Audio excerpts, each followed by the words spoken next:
Hey guys, this is at least my 12th try making this video now because it is a heavy topic. So if you're not interested, if you're only interested in makeup, you should probably close the video now. Um, I'm gonna try to get through it this time and not delete it. Um, but I'm sorry. I had been planning on making a video last month in May for Mental Health Awareness Month to try to get the word out to people who might be afraid to ask for help or not know how to ask for help or admit that they need help, to just try to encourage them because of what I had gone through last year, and I found the strength to ask for help, and it really did help me.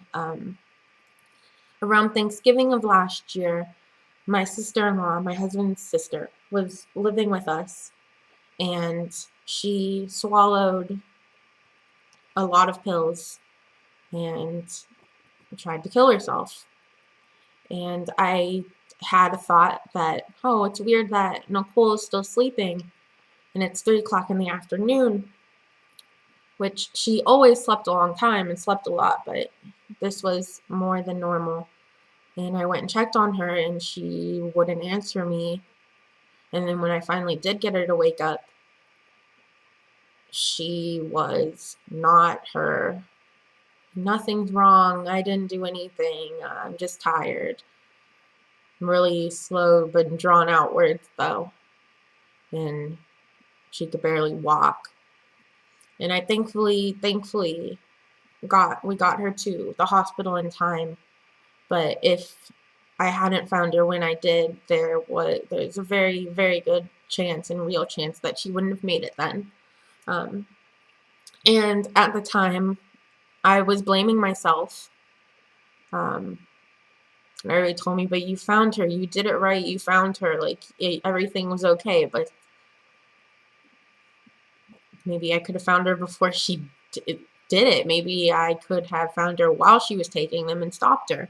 There's just so many I should have that were in my head, and just the fear of losing her, and also the fear of finding a dead body in my house and how that would affect the rest of my life. Um, it was too much for me to deal with, and I became a shell of myself. I spent all of my days crying and vomiting and vomiting and vomiting and not being able to eat, and the not being able to eat, worrying about not being able to eat, feeling hungry to the point of it making me even more sick. Just, it was a bad cycle, and I was becoming hopeless and feeling like I couldn't live like that anymore. Not that I was going to hurt myself, but that I was afraid that if I was feeling this hopeless at this point, what would a few more weeks or months of feeling like this do to me? So on that day when it hit me that I was hopeless and I hated life and I hated who I was at that point, that shell of me, not me, I spent all day calling number after number. I do not have health insurance. I cannot afford to see a therapist. At least not a traditional one. Not I I can't. So it wasn't that easy. It wasn't one phone call. It was looking on the internet for phone numbers for low cost options, calling and having people be very rude to me. I had one woman very coldly tell me that unless I was suicidal, there was nothing she could do with me. And if I did happen to feel suicidal later on, that I could admit myself to the hospital. So she was very kind.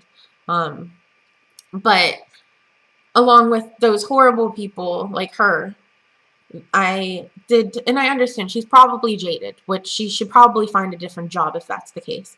I talked to some very, very wonderful people who weren't able to help me, but they tried to help me find more help. They gave me phone numbers. They offered to call someone for me. One woman even asked me to call her back and let her know if I did find someone who could help. And I did, and I went to therapy, and I learned about anxiety, and I learned a lot of tips and tricks to try to calm yourself down, to keep yourself from having a panic attack, or to try to stop the panic attack. A lot of deep breathing, visualization exercises, that sort of thing. One of my biggest downfalls is looking for symptoms. If some of you who might have anxiety probably know what I'm talking about, I will start thinking, oh, my stomach feels weird. I think I'm going to throw up, or I might throw up later, or my throat feels a little bit weird. I'm probably going to throw up later. Stuff like that. And as soon as that thought gets into my head, I start to obsess over it until I make myself sick.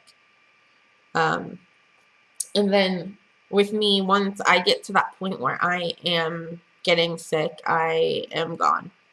It's panic attack city. It's me like that. Sometimes for days, I don't feel normal for days after that. And the only reason I am sharing this information is because I am hoping that it helps somebody. I don't feel comfortable putting so much personal info out there anymore. If I've privated or deleted most of my other vlogs, because these are the videos that usually get the most hate, and I'm guessing because more people watch them than makeup videos. But I hope that none of that goes on, and if it does, it's a pretty messed up topic to make fun of someone for, or to name call me or something in, which I'm really not that concerned with it. I can ignore the comments. It's not that big of a deal. But as I was in Texas preparing for the funeral, it hit me how much more important it was for me to make a video about my struggle with mental health, and give you guys sources to try to find help, or if you have a friend who needs help, you could try to help them, and to offer some of the things that have helped me with my anxiety, so that those of you who might have it could maybe use some of my toolkit to calm down, like the visualization, relaxation videos that I watch. There are some on YouTube. Inner Health Studio is probably my favorite. June Yankee's really good too. June Yankee does like hypnotizing type relaxation videos for the most part, which both of those girls have really relaxing voices. I love listening to them. What else? But it hit me that it was more important, even more important, that I make this video. But then I got to thinking that maybe because I couldn't help Nicole, maybe I could raise money and donate it to a charity in her memory, her honor, to try to help someone else through this tragedy, to find something positive out of this, out of losing her. So as I thought about it, and I talked to some of my friends, I talked to Andrew about it. The charity or the organization that came up the most was To Write Love on Her Arms. And I contacted them, and I told them my story and what happened, and asked them if they would be interested in maybe sending some t-shirts so that I could give them away in a video asking if people were willing to donate money for me to donate to the charity. I feel like I'm rambling there. But they wrote back and said that they would be more than happy to, and they told me to please wait until I at least got the box to make the video, but to wait until I had calmed down, had grieved enough, which is why it is the end of June. It's June 23rd, and it's not May anymore, because I wasn't ready to make the video, and I've tried at least 20 to 30 times over the last month and a half to make this video, and I have broken down every single time, or I just deleted it because I felt embarrassed or that I had said too much. And this video is getting really long, so I'd like to cut it off soon.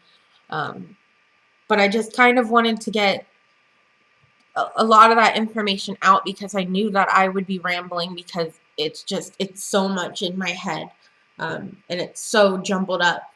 But I just want to let you guys know that I'm going to be putting up a video very soon to raise money, and there will be 5 winners in my giveaway who will get t-shirts or a bag, and then everybody will get bracelets and stickers and buttons from To Write Love on Her Arms, which thank you again To Write Love on Her Arms for donating that stuff.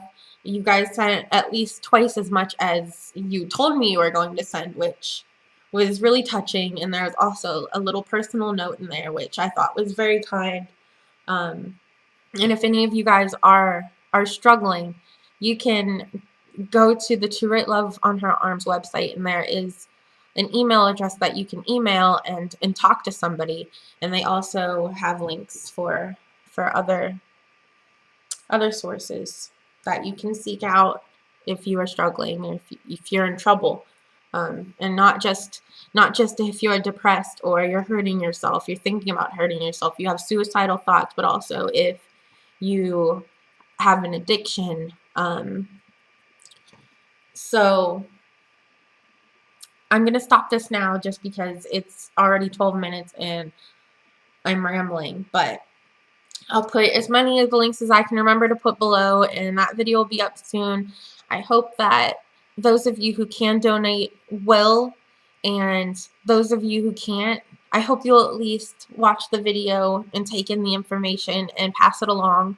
I'd really appreciate that. Getting the information out there is the most important part to me. Letting people know that it's okay to ask for help, that you're not a weak person if you're not able to deal with what you're going through by yourself. You're actually a stronger person for asking for help. So I really hope that my words help somebody. I will talk to you guys soon, and after I get that video out of the way, I would really like to get back to more positive videos and posting regularly. I needed to get this out of the way because it's really hard. And I don't know. Thank you. I'll talk to you guys later. Bye.